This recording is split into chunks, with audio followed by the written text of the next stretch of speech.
Patay ang isang tricycle driver matapos niyang sagipin ang 3 batang nalunod sa isang ilog sa Noveleta, Cavite. Ayon sa isang batang nakaligtas, maghuhugas lamang daw sana sila ng paa nang mahulog sa ilog. Ang mainit na balita, hatid ni Von Aquino. Sa kagustuhang mailigtas ng 3 batang nalulunod sa isang ilog sa Noveleta, Cavite, nagbuwis ng kanyang buhay ang tricycle driver na si Alberto Quimpo. Matagumpay munang nailigtas ni Quimpo ang unang batang kanyang sinagip sa malalim na ilog sa Barangay Poblasyon. Pero sa kanyang pagbuwelta raw para sagipin ang natitira pang 2 bata, di na siya muling lumutang. Makaraan ng mahigit 2 oras ng search and rescue operations, natagpuan ng wala ng buhay na si Quimpo at ang 2 pang batang tinangka niya sanang iligtas. Base sa investigasyon ng mga pulis, alas 5:30 ng hapon ng maganap ang trahedya. Nag-aabang ng pasahero ang 30 taong gulang na si Quimpo nang makita niyang mahulog ang 3 bata sa gilid ng ilog at di raw ito nag-aksaya ng sandali. Todo hinagpis naman ang misis ni Quimpo. Actually, hindi ko alam. Hindi ko alam kung paano ako magsisimula. Kasi mahirap talaga.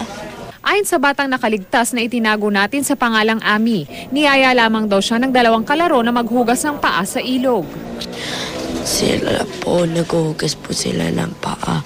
Sabi po nila,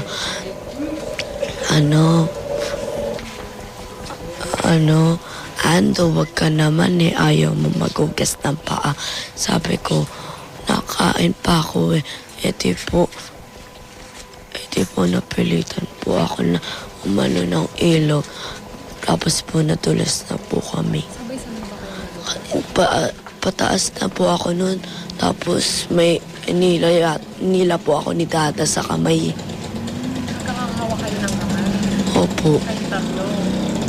Kaya po nalunod po kami 3. Halos di pa rin matanggap na mga ama ng 2 bata ang sinapit ng kanilang mga anak. Nagsasabihan ko na magpupunta doon. Wala, kauwi lang kasi galing yun.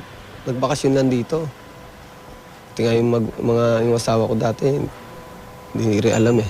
Marunong lumangoy yung anak ko. May nag-text lang sa akin. Sabi sa akin nalulunod niya daw yung anak ko. Tapos pumunta ako agad doon. Yun nga, hindi pa nga daw nahanap. Sabi ng investigador, protektado naman daw ng harang ang gilid ng ilog. Meron po siyang fence, pero nga lang po yung fence na aakyat din po ng mga bata. Meron din pong sumasaway, pero sa katigasan din po ng mga bata. Ng ulo, hindi po nasunod. Nagpaalala naman ang punong barangay sa mga magulang sa lugar. Paalala na lang po namin sa mga kabataan dito sa amin at pati na rin po sa ibang barangay na iwasan po natin na maglaro sa tabing ilog. Kagaya po niya na marami po nga nalulunod. Von Aquino, GMA News.